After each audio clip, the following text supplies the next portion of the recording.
Welcome to Stories with Facts, where we kind of dig through all this stuff you've been reading and try to find the really interesting bits. So today, we're going deep on December 2023 in the Gaza conflict. You've got, like, articles, timelines, even a YouTube video here. Looks like you want the whole picture, huh? Yeah, definitely. We're talking about a month where things got really bad really fast, but if we break it down week by week, maybe, we might see some of those, like, turning points that you miss when you're just following the news every day. Okay, so we got stuff from the Indian Express, Xinhua News, even, like, Encyclopedia Britannica. Oh, and we've got this Dick23.pdf thing, looks like some kind of report. Where do we even start? Well, that YouTube video, it's called Israel-Gaza Conflict Timeline. Key events, October 2023, January 2024, Part 1. And the timeline from the Indian Express, they both kind of point to the same thing. November 2023, they had that ceasefire, remember? But by December, it was totally gone. Back to full-on war. Right, that collapse seems like a big deal.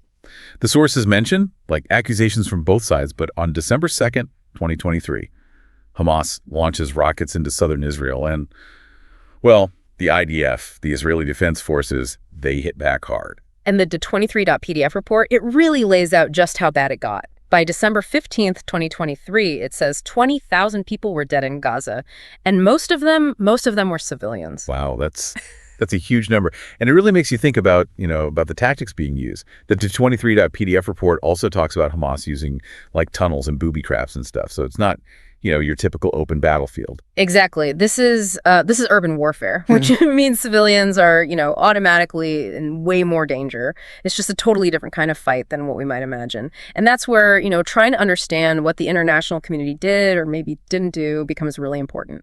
Yeah, every single news source mentions this UN Security Council meeting they had in December, but from what I can tell, they couldn't agree on anything. The U.S. is backing Israel's right to, defend itself, but countries like Turkey, Iran, Qatar, they're condemning Israel's actions. Right. It just goes to show how tangled up this whole conflict is with global politics. It's not just Israel and Hamas, right? You've got all these regional powers, alliances shifting around. It's complicated. The Dick23.pdf mentions Egypt and Jordan trying to get some kind of peace deal, but Hamas wants the blockade on Gaza lifted. Israel wants Hamas to, disarm completely. No easy answers there. Nope, definitely not. The Dick23.pdf also mentions this pretty big turning point, December 18th, 2023. That's when Israel takes out a top Hamas commander, Mohammed Deif, in an airstrike. That must have been like a massive blow to Hamas. Yeah, tactically speaking, definitely. Deif had been a major figure in Hamas for years. But this very event, it sparked a debate within Israel, even, about whether these targeted killings, whether they actually work in the long run, whether it's even ethical. Some people say, hey, it's a necessary evil, take out the leaders, disrupt the enemy. But others are saying it just makes more violence, turns these guys into martyrs without actually solving the root problems. Right. And meanwhile, you've got the situation in Gaza becoming an absolute catastrophe. Over 1.5 million people displaced by the end of December. Hospitals are overwhelmed, shortages everywhere. The Dick23.pdf really doesn't sugarcoat it. It's grim. Aid groups are trying to get supplies in, but it's a struggle. Israel's worried about, weapons getting smuggled in along with the aid, and then you've got reports of Hamas taking stuff that's supposed to go to civilians. It's just a mess. It's awful. I see sources like the Print and First Post talking about, the Pope and a bunch of world leaders calling for a ceasefire. But the fighting just kept going, kept escalating. Yeah, and that's where those detailed timelines from Xinhua News and Encyclopedia Britannica, especially that article, Israel-Hamas War Explanation, Summary, Casualties, and Map, they're really helpful. They really show us how the fighting spread to new areas of Gaza, Hamas using new tactics like drone attacks and even trying to push into Israel. By December 31st, 2023, the Dick23.pdf says over 25,000 people were dead in Gaza. And, it's important to remember Israel had heavy losses, too. The report says rebuilding is going to take years, even if they do manage to get a ceasefire. Yeah, but Dick23.pdf goes even further than that. It talks about rising tensions between Israel and Hezbollah in Lebanon and Iran getting more involved. What started as, a fight between these two, it's becoming a whole regional crisis. It's a lot to wrap your head around. In just 1 month, you go from this fragile hope for peace to absolute devastation. I mean, where do you even begin to make sense of all this? It's about understanding how complex it all is, I think. You can't separate the military stuff from the humanitarian crisis, from, all the global politics swirling around. What strikes me is how these timelines, these reports, They try to capture not just the big events, but the human stories in all this chaos. Yeah, the individual stories of loss and resilience so often get lost in the big picture. And it makes you think. It really does. And one thing that kind of jumps out at me going through all this stuff is how important, like, the story each side tells is. You mean how they each try to spin the situation? Yeah. Like their propaganda and all that? Yeah, exactly. Take that Xinhua News timeline, for instance. It's very much from a Palestinian point of view, you know, emphasizing all the damage that Israeli blockade has done to Gaza, the civilian casualties from the airstrikes. Yeah. It paints a very specific picture. Right. I'm guessing if we had something like, I don't know, the Jerusalem Post in here, which we don't for this deep dive, it would be a whole different story, right?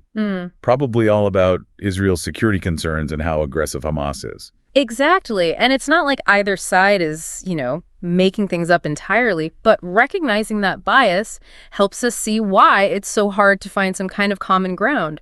They both see themselves as the victim, the other side as the attacker. So how are we supposed to make sense of all this? Yeah.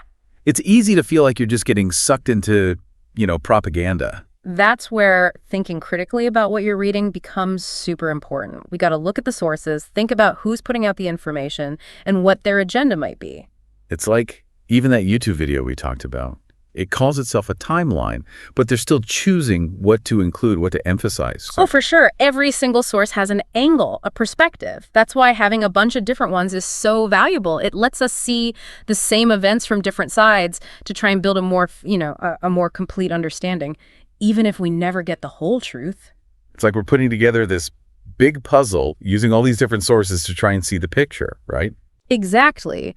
And it's a puzzle with really high stakes. Remember that Decanted23.pdf report, it talks about the long-term consequences, the trauma people experience, the economic damage that'll take years, maybe even decades to fix. It's easy to get caught up in, you know, the military side of it all, but we can't forget that there are real people whose lives are being destroyed.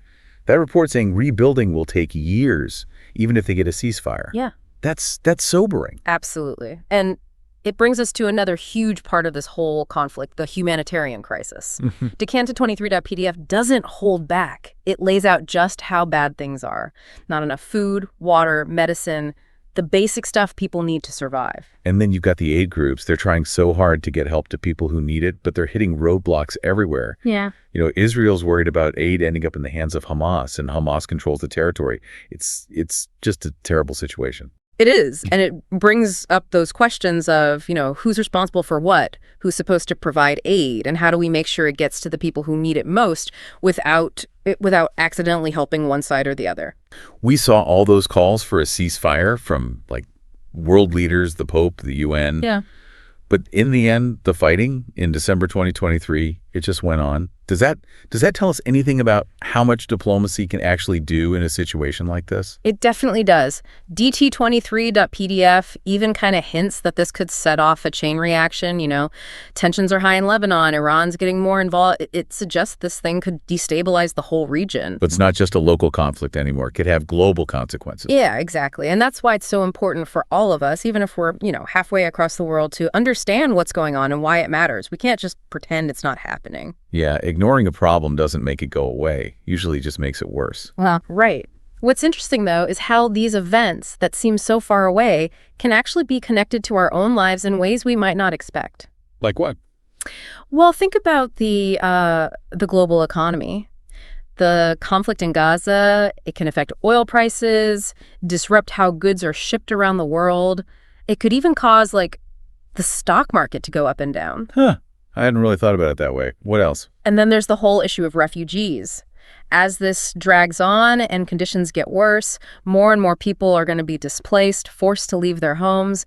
Many of them will try to find safety in other countries, maybe even our own. So this isn't just about, you know, being informed citizens of the world. It's about understanding things that could directly affect us, our communities. Exactly. And that's what makes these deep dives so important, I think. They make us grapple with these big, complicated issues, think critically about the information we're taking in, and recognize that we're all connected, you know? Yeah, it's not always easy to face these hard truths, but you're right. It's important. Absolutely.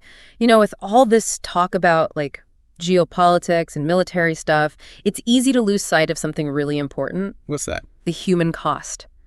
The individual stories of loss, resilience, hope, all playing out amidst the chaos. You're right.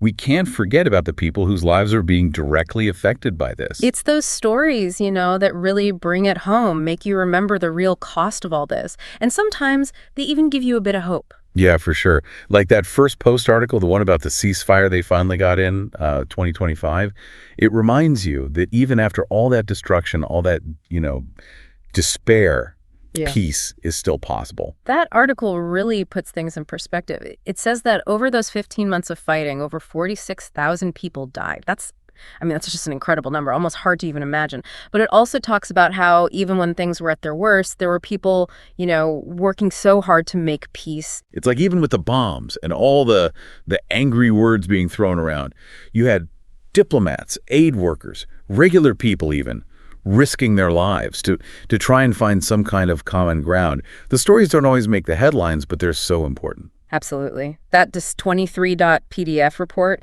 it mentions what Egypt and Jordan were doing, trying to mediate between Israel and Hamas, shows that even when the official talks break down, you still have people working behind the scenes, trying to find a way out. It's a good reminder that it's, never as simple as it seems. There's always more to the story and people trying to make things better. We tend to focus on the leaders, the generals, but there are so many people working for peace, putting themselves on the line. Yeah, their stories need to be heard. It's easy to get caught up in who's winning, who's losing, but in the end, it's the human stories that really matter. The families that are torn apart, the lives that are lost, the dreams that are shattered.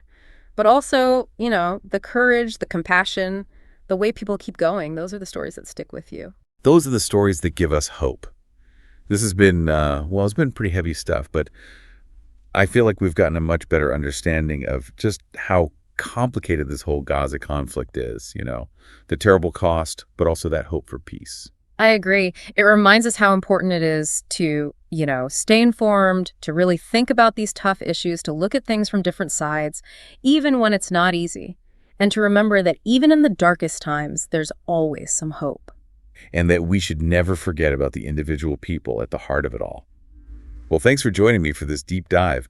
It's been a tough one, but an important one. Thanks for having me. Until next time, everyone, keep learning, keep asking questions, and keep looking for that hope in the world.